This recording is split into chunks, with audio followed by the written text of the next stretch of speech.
এনসিপির জ্যেষ্ঠ যুগ্ম আহ্বায়ক সামান্তা শারমিন বলেছেন, জামায়াত গণমানুষের দল নয়। জামায়াত ও আওয়ামী লীগকে মুদ্রার এপিঠ-ওপিঠ হিসেবেই আমরা দেখে আসছি। সম্প্রতি একটি সংবাদমাধ্যমে দেওয়া সাক্ষাৎকারে এসব কথা বলেন তিনি।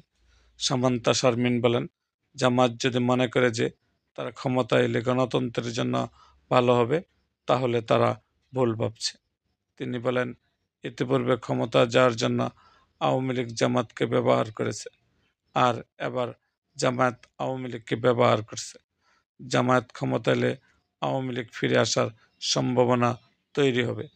তিনি আরও বলেন, জামায়াত ও আওয়ামী লীগের সঙ্গে এনসিপির রাষ্ট্রকর্ম ও ভবিষ্যৎ পরিকল্পনা সম্পূর্ণ ভিন্ন।